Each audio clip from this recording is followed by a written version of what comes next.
This is going to be one incoherent video.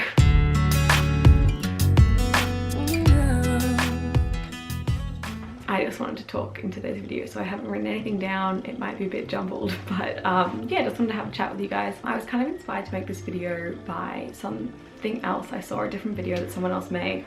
It was actually a great video, but there was just something that sort of struck a chord, and it was just her talking about Instagram and social media in general, and like having a positivity account or an inspiring account, inspiration account, that kind of thing. And I don't really know how I define my own social media. Like I don't think that I am like a brand or category of any kind. So when companies or other people ask me what kind of stuff do you post online, I'm like, I don't know, my life, like my thoughts. I don't think there's anything inherently wrong with wanting to inspire others. I think that's amazing. That's something I definitely aspire to. I hope that I can live in a way that others can learn from me, either from my mistakes or my successes, I guess. I just want to be me and feel free to share whatever I'm going through, which won't always be great. I don't ever want to suppress or deny other emotions other than happiness or gratitude or, you know, those sort of inspiring things that we love to talk about, because I think every emotion is just as valid and important and normal and healthy. Often when we're sad, people are like, oh, like here's how to be happy and here's how to be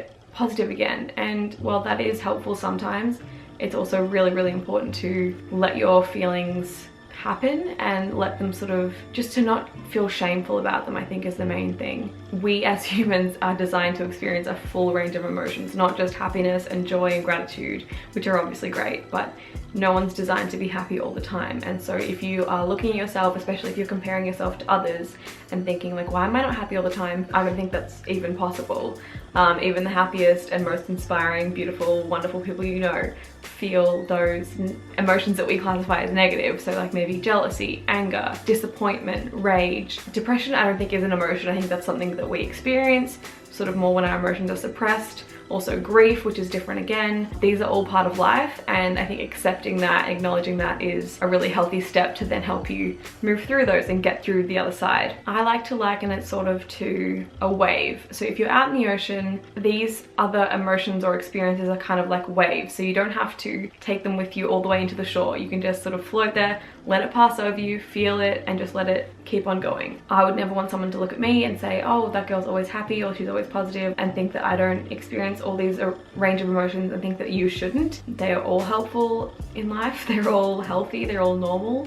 So experiencing these emotions is not inherently negative. They are just normal. They're parts of life and we learn from them. And I think to deny those things is to deny the full experience of being a human, and it doesn't help you grow or learn. If you're faced with hardship or you're struggling with something, it's okay to not be positive. It's kind of normal not to be, and that's something I have sort of overcome recently, going through something and sort of trying to tell myself like, what is the lesson here? How do I forgive this person? How can I grow from this? Sometimes bad things happen in life, sometimes really tragic, horrible, traumatic things happen, and you don't always have to sit there and be like, well, how can I learn from this? Or how did I attract this? And like, what can I do better? Sometimes those things just happen, and all we can hope for is resilience in the face of that. It doesn't have to be, how can I hold my head up high during this? It's how can I make it out the other side and still know who I am. So you don't need to be positive in those situations, but optimism is saying, I know that I can get through this. Yes, it sucks right now and I'm not finding anything to be happy about in this scenario, but I will come out the other side, and that's when I'll be happy again, and that's when I will rediscover who I am or be proud of how I got through this. I can say I'm hurting right now,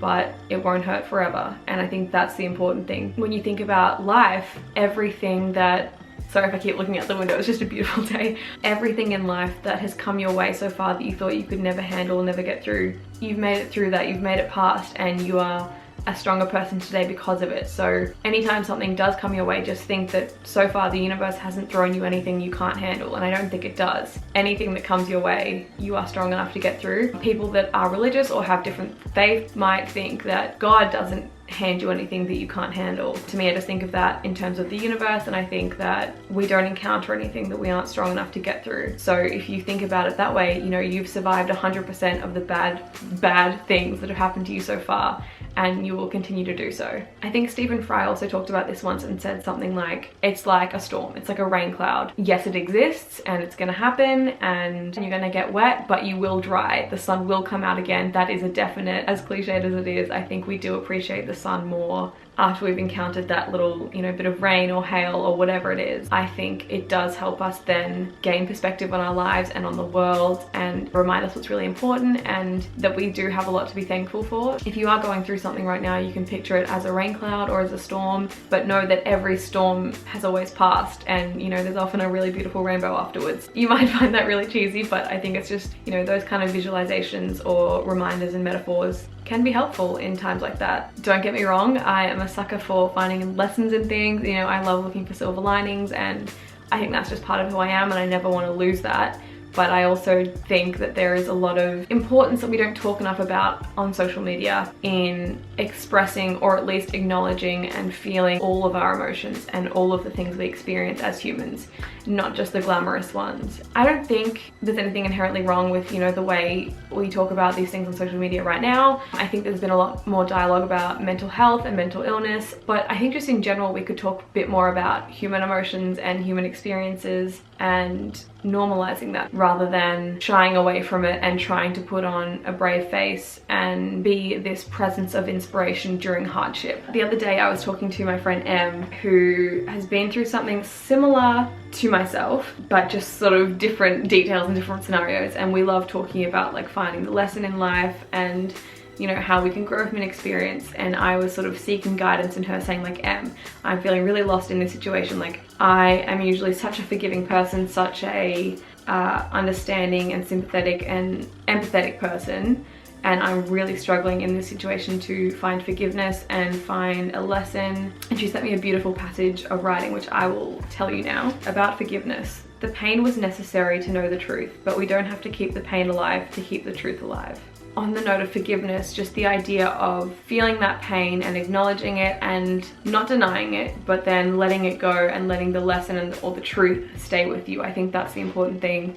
But I think it's also important to know that that doesn't have to be immediate. That's a process that can take place over weeks, months, years, especially if you've gone through something traumatic or life-changing. That doesn't have to happen overnight. I just wanted to make this video basically to say that your emotions are valid, your experiences are valid, your feelings are valid, and I just don't think that's talked about enough. I don't think optimism and positivity are always the best coping mechanism, as much as I am always going to be a strong advocate for those things, and I think it's just part of who I am as a human and who like skills or things that I think really benefit us. I don't think it's always the right option. I think feeling your feelings is really great as well. It's just good to have an outlet and know that whatever you are feeling is okay. It's like what they say, it's okay not to be okay, and that's true. You don't need to be okay all the time. You don't need to be happy all the time. The most important thing is just to know that someday you will be okay again. And that to me is a healthy mindset. It's not being happy all the time or being positive all the time. It's knowing that someday you will be happy again. I know that I talk a lot about both positivity and optimism on my social media a lot. It's something that I'm very, very passionate about in terms of sort of training the brain, rewiring the brain and choosing your thought processes. But I just wanted to emphasize this point of this whole video, that it's not the only thing that you should feel and experience, and that it's okay if it's not. I think it's important to cry and talk about hard times and have people that you feel comfortable with, whether that's friends, family, psychiatrist, a psychologist, a therapist, teachers, just having a healthy outlet to discuss things and know that it's okay. And if you have someone that comes to you and wants to talk about these kind of things and is going through something, I think the most important thing is not to try and give them answers. They're not always looking for a solution. They will tell you if they are.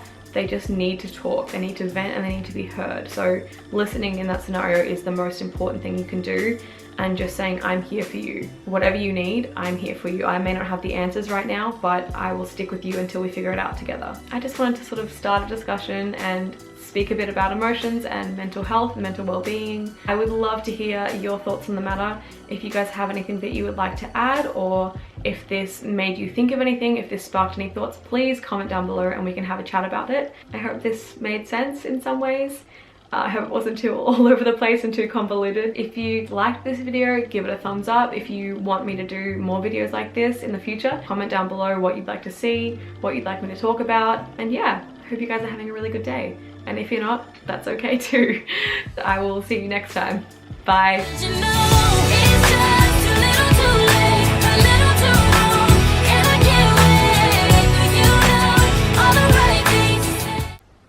match the plants.